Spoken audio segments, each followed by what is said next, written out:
Bonjour tout le monde, on va vous présenter une autre affaire emblématique de ce qui se passe au niveau de l'institution judiciaire, des dérives de l'institution judiciaire, l'affaire Denise Fontaine.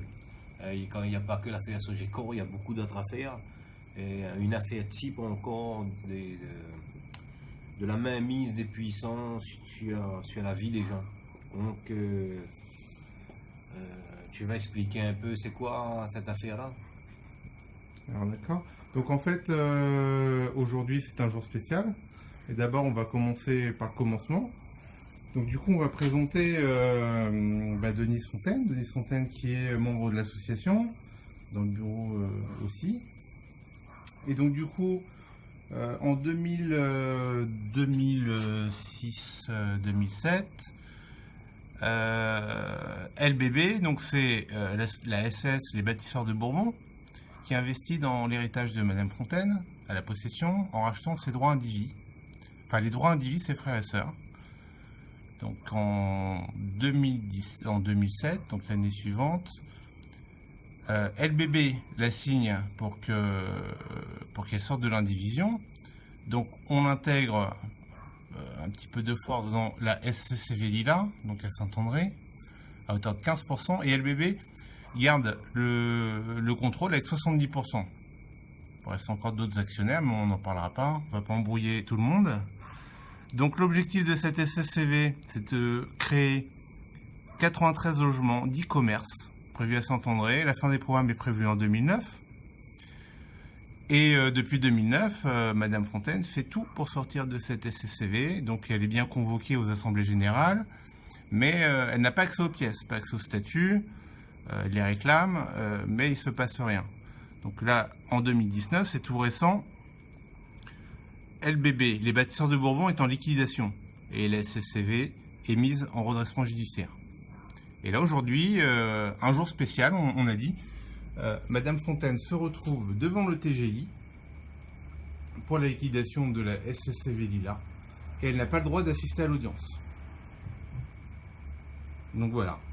Et elle a investi 525 000 euros. 525 000 euros. Et les autres, ils ont mis que 62 000. Et c'est elle qui se retrouve dépouillée de tout son argent. Et non seulement elle s'est fait dépouiller de tout son argent, mais en plus, elle va assumer encore des pertes générées par une gestion frauduleuse de ses adversaires qui ont les bras longs. Et malheureusement, on voit encore qu'à chaque fois, elle réclame des documents devant les tribunaux depuis des années arbitraires. Tous les documents lui sont arbitrairement refusés, donc tous ses droits sont bafoués. Et la justice, quand elle a décidé de faire gagner une partie par rapport à une autre, donc elle suit sa logique et elle va toujours prendre en compte encore une fois les arguments du plus fort. Donc aujourd'hui, elle est en train de se faire dépouiller. Elle ne peut même pas en sortir, donc elle va encore subir des pertes sur pertes. Et malheureusement, ces gens-là, on a beau mettre des preuves sur la table, on a beau les assigner, faire les procédures, on ne peut pas faire justice soi-même, donc on est obligé de passer par les tribunaux. Et les tribunaux peuvent devenir une arme redoutable entre les mains des puissants. Malheureusement, elle est victime.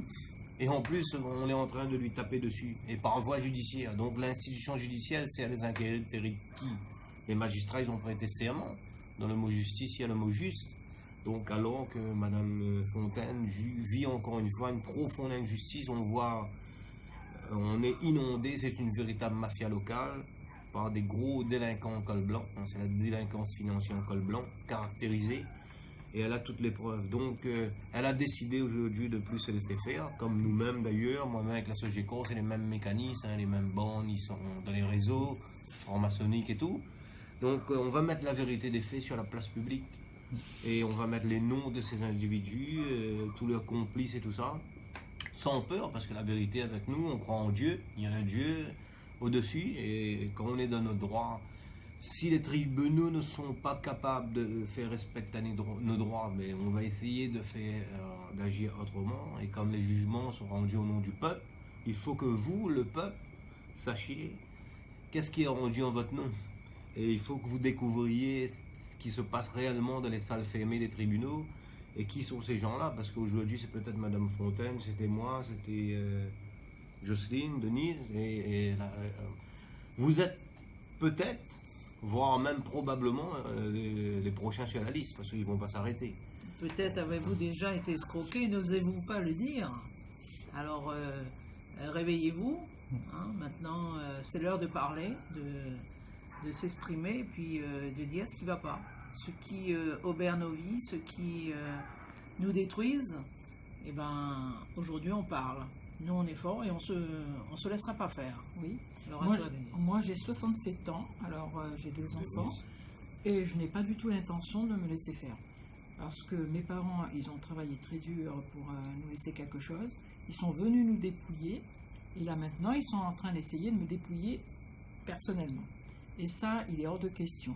Quand je vois que ces gens-là, ils sont épaulés par les magistrats, tels que Monsieur Châteauneuf, que je cite le nom, parce que quand j'ai demandé les statuts de la SCCV Lila à l'époque, parce que LBB avait répondu qu'ils avaient donné les statuts, eh ben je n'avais pas le droit d'avoir ces statuts.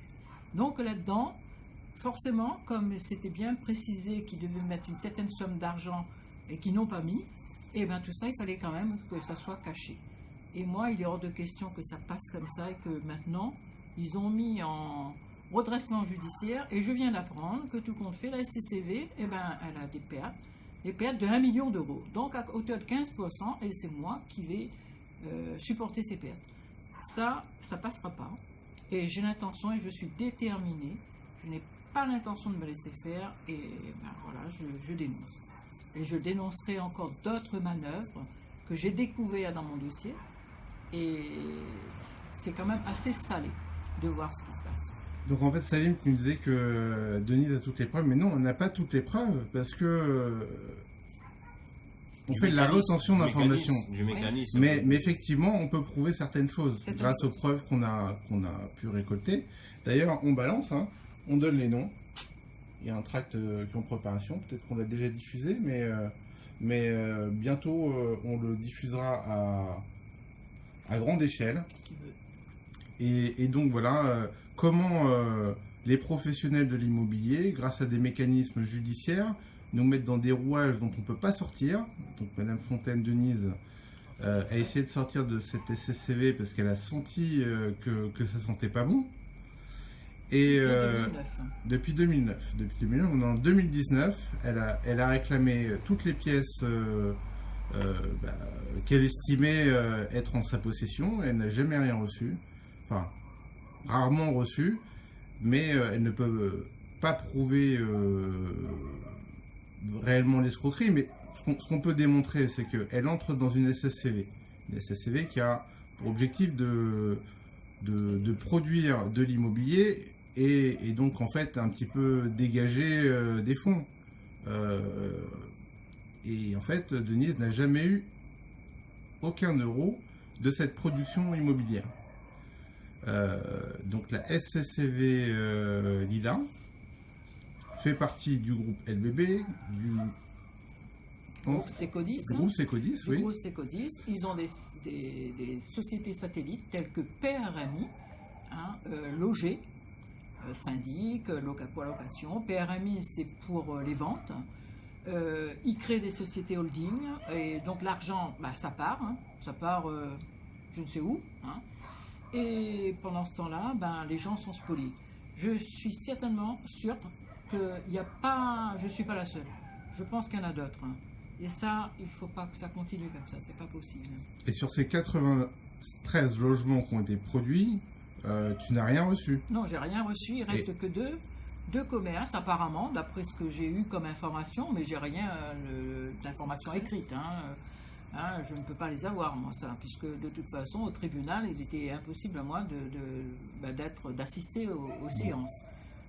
C'est porte close, hein, c'est en circuit fermé, et ils décident ce qu'ils veulent, de ce qu'ils veulent des gens. Et nous, on est confrontés à toute cette mafia-là, et on ne peut pas se défendre. Et là, qu'est-ce qu'on fait? La seule chose qui nous reste à faire, c'est d'aller expliquer aux personnes pour qu'il y en ait d'autres, pour pas qu'il y ait d'autres personnes qui se retrouvent dans la même situation. C'est ce qu'on souhaite du reste. Donc dans cette situation, par exemple, un héritage, on sait bien que les requins de l'immobilier adorent ce genre de situation. Donc dans l'individu, succession avec beaucoup d'héritiers. Donc forcément, il n'y a pas consensus dans les familles. Et on vient dire après que les familles ne s'entendent pas.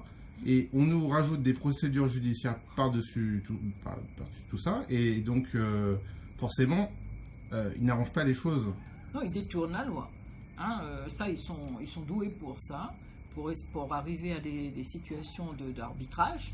Et donc, forcément, ils contournent tout pour arriver à leur fin. Ça devient un jeu judiciaire, un jeu procédural, et la victime est traînée de procédure en procédure en procédure, donc pour l'épuiser, l'asphyxier tant moralement que financièrement. Et au final, il récupère la mise pour rien. Et au final, le petit, il ne reste que les yeux pour pleurer. Et aujourd'hui, on a dit non, on a les preuves. Il y a des malversations, il y a beaucoup d'affaires. On va mettre sur la place publique, vous allez voir et vous allez être choqués de ces pratiques-là. Certains avocats s'y mettent aussi. C'est-à-dire, au lieu de défendre son client, qu'est-ce qu'il fait? Lui aussi il vient mettre la main dedans et puis il vient récupérer, autant qu'il peut, de l'argent pour le tiroir-caisse. Il fait marcher le tiroir-caisse. Il ne défend même pas son client. Et il y a beaucoup d'avocats comme ça. Pas tous, heureusement, mais une grande partie quand même. C'est un vrai commerce. C'est un commerce. Et plus il y a de litiges, plus il y a de contentieux, plus ça fait marcher les cabinets d'avocats, ça fait marcher les tribunaux. Et on voit bien qu'à La Réunion, il y a beaucoup d'affaires. Les magistrats criaient dernièrement, ils n'avaient pas assez de moyens, ils sont encombrés. Mais finalement, qui vient encombrer les tribunaux? Ce ne sont justement ces délinquants financiers qui poussent les gens à faire des procédures sur procédures qui n'ont même pas lieu d'être, mais où la victime est obligée de se défendre, et comme ça fait marcher tout un business, et au final, ça profite aux plus forts, et qui siègent dans les plus hautes institutions, qui sont dans les réseaux de protection occulte. Et voilà, et malheureusement, ces gens-là, ils mettent des annonces publicitaires dans les médias pour verrouiller la presse, ils mettent des annonces avec la publicité.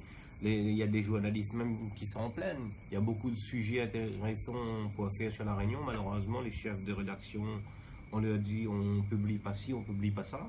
Et c'est comme ça qu'ils arrivent à museler les choses. Et aujourd'hui, nous, notre travail, justement, il en va de l'avenir de nos enfants. C'est une mission de salubrité publique. Parce qu'on aime notre pays, on est réunionnais, on voudrait que ça change à La Réunion. Et on va mettre justement toutes ces affaires sur la place publique pour que les gens de leurs yeux puissent voir, pour que vous puissiez voir de vos propres yeux ce qui se passe vraiment à La Réunion et dans les tribunaux. Et donc, en parlant des procédures, tu t'es un petit peu perdu dans les méandres des tribunaux, parce qu'au final, on va dire juste quelques mots. C'est jamais la bonne juridiction, on te traîne de les tribunaux en tribunaux. Les jugements sont incompréhensibles. Alors là, il faut essayer de... et même ça ne tient pas la route. Il y a des moments où c'est complètement... des jugements, pour moi, ce sont des jugements bidons. Ou bien il y a des expertises bidons qui sont faites et qui sont pris en compte par les juges, et ça donne un jugement. Donc, qui après a l'autorité de la chose jugée. Oui. Donc la victime est obligée de se battre parce que la vérité a été erronée, falsifiée, trafiquée. Oui. Et le puissant, il prend ce jugement et il dit regardez, la justice me donne raison, et voilà, et aujourd'hui, et ils se servent de ça pour la suite.